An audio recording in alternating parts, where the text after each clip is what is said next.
Children and the elderly were subjected to beatings, rapes, and constant abuse. Both Jalila and her 8-year-old daughter were among the many women raped by the Turkish soldiers. According to Jalila, those who became too weak to march were killed along the way by the Turkish soldiers. The deported villagers also suffered numerous raids and attacks by the provoked Kurdish bandits in search of valuables and clothing. The Muslims would descend upon the already weakened group, attacking them with stones and daggers and tearing off their clothing. Jalila remembers, "I wanted to escape as I saw a naked woman who had a dagger thrust in her stomach. She was trying to push back her out-hanging bowels. She wanted to escape from the monster too."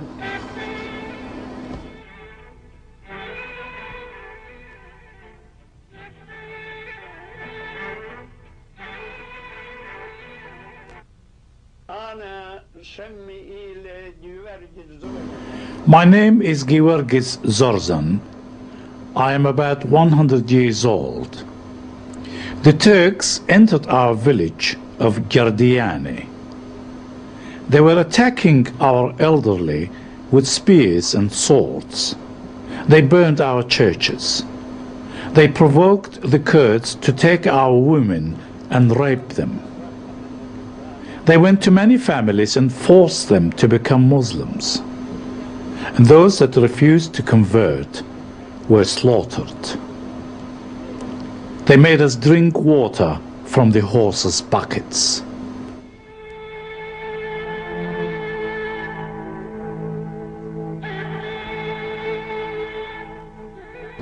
Gegu David from Berija in Tchuma recalls, "Our people suffered brutality under the Turkish rule. I was about 20 years old when the Assyrian massacres were taking place.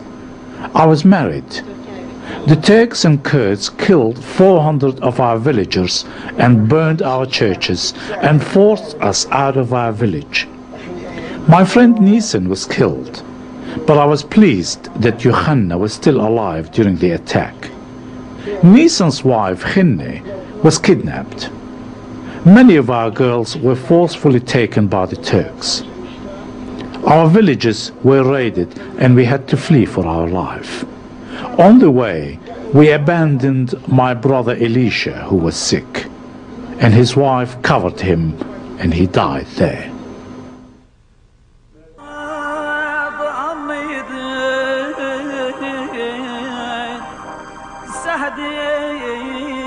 An Assyrian monk Doroyo from Diyarbakir reported that Noses of priests were pierced with rings and dragged by chains in the streets.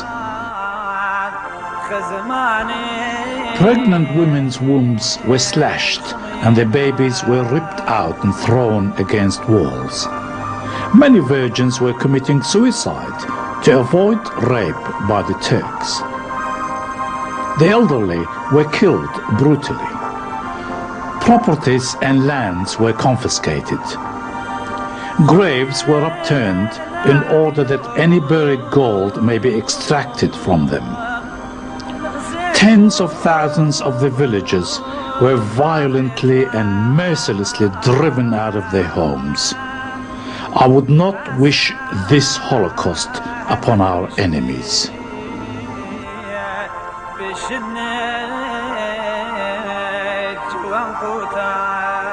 Another eyewitness says, "We went to the villages and saw dead human bodies piled up on top of one another, blackened by the sun.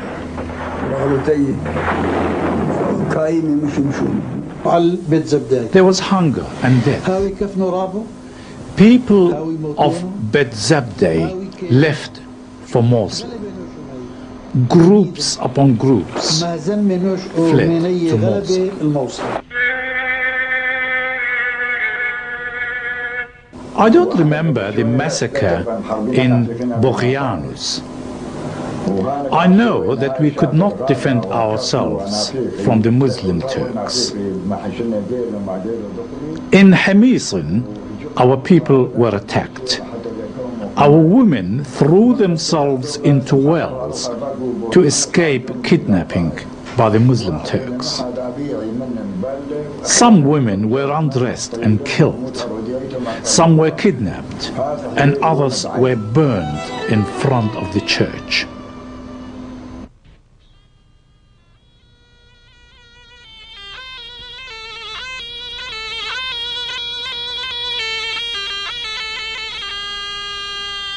There are innumerable accounts of similar atrocities by those who survived the attempted genocide. The accounts confirm the endless brutalities inflicted on the Assyrians by the Islamic Turkish forces in their attempt to rid the region of Christians.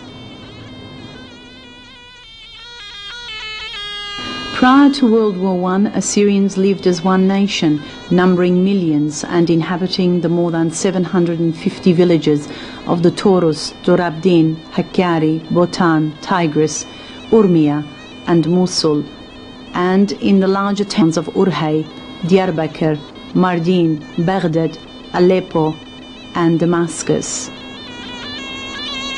Aside from enjoying political, religious and cultural unity, they were autonomous as a nation of people under the religious and spiritual patriarchy of Mar Binyamin Shumun. In fact, Mar Shumun was authorized by the Turkish government to handle and resolve all local matters and disputes pertaining to the Assyrian nation. Mar Shumun was chosen to be patriarch in 1903 when he was 17 years old. From a young age, he became the one to witness the hardship that his Assyrian people would suffer until his assassination by the Kurds in 1918. As early as 1906, however, political tension and anxiety were perceived by Mar Shumun in the region. Indeed, this tension and anxiety was felt by all non-Turkish nationalities in that region, and their fears were crystallized by the coming to power in 1908 of the Young Turks. E.V. Tal defined the sole objective of the Young Turks as being to settle all national problems by destroying all nationalities except Turks, and those who would agree to become Turkish promptly. The Assyrians were of particular interest to the Turks, as the Turks feared their alliance with the Kurds and/or the Russians. Initially, Turkey sought to avert such an alliance by feigning political and social support for the Assyrians. Early in October of 1914, the governor of Van, Dervish Effendi, gave promises of favour and immunity to the Assyrians through their patriarch Mar Binyamin Shumun. In addition to this, there were promises of new schools and hospitals and financial support of the Assyrian clergy. This promise was exchanged for a written pledge made by Mar Shumun on behalf of the Assyrian people, stating that they would not side with the Russians in the event of conflict.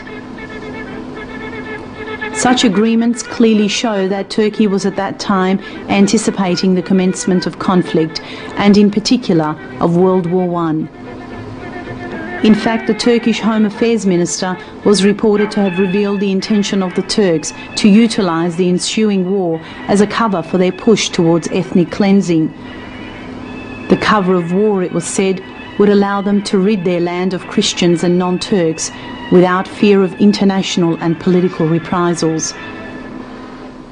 The cover of war was much welcomed by the Young Turks, who saw violence and massacres as an unavoidable and acceptable mechanism by which to attain their goal of total Osmanization of all Turkish subjects. As such, the mass destruction of all non-Turkish elements was systematically and callously planned by the Young Turks Party. This plan was given the wholehearted support of Dr. Nazim, a committee member of the party, stating, "Massacre is inevitable. I want only Turks to be independent in this land." And Enver Pasha, Minister of Foreign Affairs, had declared, "I'm not going to tolerate any Christians in Turkey." To further increase the onslaught against the Assyrians, the Turks won the alliance of the Kurds by means of bribery and artillery. In making this bargain, the Kurds were given freedom to raid the Assyrian villages at will, and hence carried out a lot of the killing on behalf of the Turks. In addition to the arms and financial bribes offered to the Kurds, the Turks used anti-Christian and political propaganda to instill fear and hatred into the hearts of Persian and Kurdish Islamic forces. It was also rumoured by the Turks that the Assyrians were armed for attack by Russia.